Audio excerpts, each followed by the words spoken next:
BRS పార్టీకి అసలు ఎప్పుడూ లేని విధంగా అంటే 1000 మంది సర్పంచ్ అభ్యర్థులు గెలిచారంటే మామూలు విషయం కాదు కాదు కదా. మా ఓటింగ్ పర్సంటేజ్ పెరిగింది, నెక్స్ట్ వచ్చే ప్రభుత్వం మాదే అని చెప్పేసి అని బీజేపీ రామచంద్రరావు గారు అంటున్నారు. దానికి మీ సమాధానం ఏంటి? ఏం మాట్లాడుతుండ్రో ఏమో. అసలు బీఆర్ఎస్ గురించి, అది బీజేపీ గురించి నేను మాట్లాడదలుచుకోలేదు. ఎందుకు? వాళ్ళది లేదు. ఎక్కడుంది వాళ్ళది? బీజేపీ ఎక్కడుంది? ఓన్లీ ఎంపీ ఎలక్షన్లలో వచ్చిండ్రు. అది కూడా ఏంటంటే వాళ్ళు ఒక రాష్ట్ర ఎన్నికలలో చూస్తలేరు.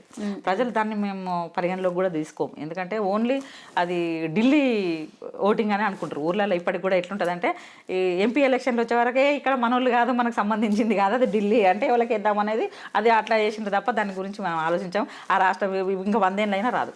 అంతేంటా? రైట్. ఇంకా అంటే 2001 నుంచి మీరు పార్టీని పట్టుకుని వేలాడుతున్నారు కదా, పార్టీని పట్టుకునే ఉన్నారు ఇప్పటికీ కూడా, ఎలాంటి పదవి ఆశించలేదు. కనీసం నెక్స్ట్ మళ్ళీ పార్టీ అధికారంలోకి వస్తే మీకు ఏమైనా ఒక పొజిషన్ వస్తుందని అనుకుంటున్నారా మీరు? వస్తుందని అనుకుంటాం కదా, ఆశ అందరికి ఉంటుంది. ఆశించుట్లో తప్పులేదు, ఆశపడుట్లో తప్పులేదు. ఆశ ప్రతి ఒక్కరికి ఉంటుంది. నేను ఇప్పుడు ఆశ లేదని చెప్పినా కూడా మీరు నమ్మరు, ఎందుకంటే ఎవరు నమ్మరు. బాగా ఏదో ఓవర్గా మాట్లాడుతుంది.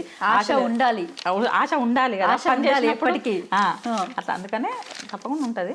కాకపోతే ఇది అదని ఏం లేదు, ఏదో ఒక న్యాయం చేస్తాను ఆశిస్తాం అంతే. ఆర్వోలకి కాంట్రాక్ట్ బేస్లో పదవులు ఇచ్చారని చెప్పేసి అని అంటే ఈ మాట ఎంతవరకు వాస్తవం చెప్పండి? గతంలో ఇచ్చిండ్రు, కరెక్టే. 16 మందికి ఇచ్చిండ్రు. జియో మాత్రం అట్లనే ఉంది, కాంటాక్ట్ బేసిక్గానే ఉంది. బట్ అది మన అప్పుడు సీఎం గారు కేసీఆర్ గారి దగ్గర దృష్టికి కూడా తీసుకుపోవడానికి ప్రయత్నం చేసినా కూడా మళ్ళీ ఇంకో టర్మ్ కూడా మాకు ఇస్తా అన్నారు. అప్పుడు కొంచెం చేంజ్ చేయించుకున్నామని అనుకుంటుమి. అదే ఆ జియో ప్రకారంగానే అట్లా దాని ప్రకారంగానే మేము కూడా కొంచెం ప్రోటోకాల్ అనుభవించలేదు. మాకు ప్రోటోకాల్ కరెక్ట్గా దొరకలేదు. దాని కారణంగానే మాకు తగిన ప్రోటోకాల్ దొరకలేదు. కాంట్రాక్ట్ అనేది ఒక పరిస్థితి ఉన్నట్టుందేమో పార్టీలో సీనియర్ కార్యకర్తలకి మారిందని మేము అనుకుంటున్నాం. ఇప్పుడు ఉన్నదాకంటే అంటే అదే మేము ఇప్పుడు మాకు వచ్చినప్పుడు అయితే కరెక్ట్గా అది అనుకున్నది. అంటే ఇది మేము బయటకు రాలేదు ఇప్పటి వరకు, మీకు ఎట్లా తెలిసిందో తెలియదు, బయటకైతే రాలేదు. కానీ వాస్తవంగా మాకు ప్రోటోకాల్ అయితే ఖచ్చితంగా ఆర్ఓలకు అందరికీ ఉన్నంత ప్రోటోకాల్ అయితే మాకు దొరకలేదు. అది జియో అట్లా ఉండడమే కారణము అనేది ఒకటైతే ఉంది. మళ్ళీ తీసుకుపోదాం, అది మా గవర్నమెంట్ వచ్చిన తర్వాత అని అనుకున్నాం. మా గవర్నమెంట్ పోయింది అప్పటికి. అంతేంటారా? అంతే. పార్టీ ఓడిపోయిన తర్వాత ఎవరు నిరాశ చెందలేదా? పార్టీ అరే ఓడిపోయింది, మా భవిష్యత్తు ఏంటి? భవిష్యత్తు ఏందని కాదు కానీ తెలంగాణ మళ్ళీ ఒక 20-30 ఏళ్ళు వెనకపోయిందని బాధపడ్డం ఒకటి. ప్రభుత్వం పోయింది అని అప్పటికే ప్రభుత్వం పోగానే సార్కి అట్లా కాలు అట్లా అవడం బాగా చాలా ఏడ్చినాం. బాధపడడు కాదు, నేనైతే చాలా రోజులు ఏడ్చిన. సార్ను అట్లా హాస్పిటల్లో చూసి అయితే 1 వీక్ నాకు తినలేదు, నిద్ర రాలేదు, అంత బాగా ఏడ్చిన. అట్లా ఉండి మంచిగా అయ్యి నిన్న అయితే మంచిగా ఉన్నారు సార్. మధ్యలో కూడా నేను పోయినా, నా బర్త్డేకి కూడా పోయినా, సార్ బర్త్డేకి కూడా పోయినా. అప్పటికే మంచిగా అయింటారు. కాకపోతే తెలియని వాళ్ళు బయట ఏమో మాట్లాడుకున్నారు కానీ నాకు తెలుసు కదా, నేను మధ్యలో పోయినా కాబట్టి నాకు తెలుసు. ఇప్పుడు కేసీఆర్ సార్ అంటే కేసీఆర్ గారు పార్టీ ఓడిపోయిన తర్వాత ఫామ్ హౌస్కే కైవసం అయ్యారు, పరిమితం అయ్యారు. దాని తర్వాత కేటీఆర్ చేతిలో పార్టీ పెట్టారని చెప్పేసి అని మాట్లాడడం జరిగింది. కేటీఆర్, హరీష్ రావు ఇద్దరు వాళ్ళ భుజాల మీద వేసుకొని పార్టీని నడుపుతుంటే, బట్ కేటీఆర్ మీద కొన్ని రూమర్లు ఇప్పుడు సోషల్ మీడియా వేదికగా కానీ లేకపోతే కాంగ్రెస్ పార్టీ నేతలు కానీ వాళ్ళు చేస్తున్నటువంటి కొన్ని రూమర్స్ ఎలా ఉన్నాయంటే చాలా జుగుప్సాకరంగా అనిపిస్తుంది అనమాట. సమ్టైమ్స్ ఎలా అనిపిస్తుంది అంటే క్యారెక్టర్ అసాసినేట్ చేస్తూ పర్సనల్గా వెళ్ళిపోతూ ఆయన ఇంత డిఫేమ్ చేసినప్పుడు అంటే మీ కార్యకర్తల్లో ఎలాంటి కోపం వస్తుంది చెప్పండి? అంటే ఎలా అనిపిస్తుంది మీకు? కోపం వస్తుంది, బాధ అవుతుంది బాగా.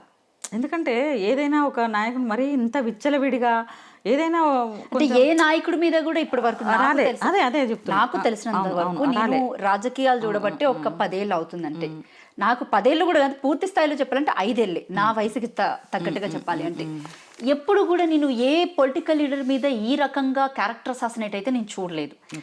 కానీ ఈయన చూస్తుంటేనేమో చాలా పద్ధతిగా తెలంగాణ రాష్ట్రం కోసం తండ్రి బాటలోనే నడవాలి అన్నట్టే ఉంటాడే తప్ప ఎవరిని కూడా తక్కువ చేయకూడదు, ఎవరిని కూడా ఇది చేయకూడదు అన్న దాంట్లోనే ఉంటాడే తప్ప మనిషి.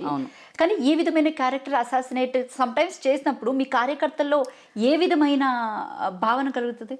బాగా బాధ, ఉద్రేకం, కోపం అన్నీ వస్తాయి. కాకపోతే అంత చండాలంగా అది కూడా ఎవరు మాట్లాడతారంటే అప్పుడప్పుడు అంత వీళ్ళు మినిస్టర్లు అని చెప్పుకోవడానికి సిగ్గైతుంది. ఓ ఒక ఆయననేమో ఎప్పుడు ఫుల్ డ్రింక్ చేసి ఉంటాడు, ఒక కోమటిరెడ్డి వెంకటరెడ్డి గారు. ఇక పేర్లు మీకు అందరికీ తెలుసు, ప్రజలకు కూడా తెలుసు, మీకు తెలుసు, అందరికీ తెలుసు. ఇక ఒక ఆయనకు సబ్జెక్టే లేదు, ఏం మాట్లాడతాడో మాట్లాడితే కూడా అసలు అర్థం కూడా కాదు, ఏం మాట్లాడతాడో తెలియదు. అంటే ఇంత ఘోరంగా ఇక కొండ సురేఖను మీరు చూసిండ్రు గలీజ్గా. లాస్ట్ పశ్చాత్తాపడ్డది, కోర్టు ఏం చెప్పింది, ఏమా వచ్చిందో కూడా బహిరంగ క్షమాపణ. అయితే నాగార్జునకి చెప్పింది తప్ప కేటీఆర్కి మాత్రం చెప్పినటువంటి సందర్భంగా అనిపించలేదు. ఏమంటారు అంటే వీళ్ళకు ఒక రకంగా ఎట్లా అంటే కేటీఆర్ గారి మీదనే వేయడానికి ఏంటంటే వాళ్ళు కేటీఆర్ గారినే ప్రతిపక్ష నేత అని అనుకుంటున్నారు. కేసీఆర్ గారు రావట్లేదు అనాలే, మాటలు అనాలే అని తప్ప లేదు. కేసీఆర్ గారు రాకున్నా కూడా కేటీఆర్ గారు, హరీష్ రావు గారు ఎదుర్కొంటారు. అందులో కీలకమైంది వర్కింగ్ ప్రెసిడెంట్గా కేటీఆర్ గారు ఉన్నారు. అక్కడ వాళ్ళకి ఎవరు కనబడుతున్నారు? పోటీ కేటీఆర్ గారు కనబడుతున్నారు. కాబట్టి ఆయనను ఎంత స్థాయికి తగ్గిస్తే అంత తగ్గుతాడని వాళ్ళు అనుకుంటున్నారు. కానీ ఆకాశం మీద ఉంచితే ఏమవుతుంది? వాళ్ళ మీద పడుతుంది, వాళ్ళ మీదనే, వాళ్ళ ముఖం మీదనే పడుతుంది అని వాళ్ళు గమనిస్తలేరు.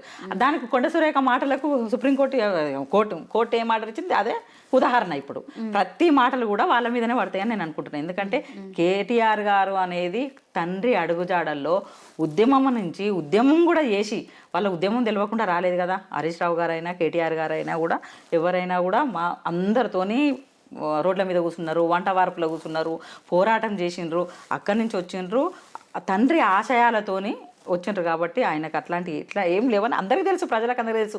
ఏదో ఈ సోషల్ మీడియా వేదికగా కొంతమంది కావాలని చేసుడు, దాన్ని పెద్ద నాయకులు కూడా సమర్థించుడు, పెద్ద నాయకులు కూడా గలీజ్గా మాట్లాడు, పెద్ద నాయకులు లేనిపోని కేసులు పెట్టి, ఏంది లొట్టపీసు కేసులు పెట్టి వాళ్ళు మాట్లాడతారు. ఈ కార్యకర్తలు, సోషల్ మీడియా కార్యకర్తలు క్యారెక్టర్ మీద పడేస్తారు తప్ప ఏం లేదు. ఇలా అంత గాలి మాటలు అంతే.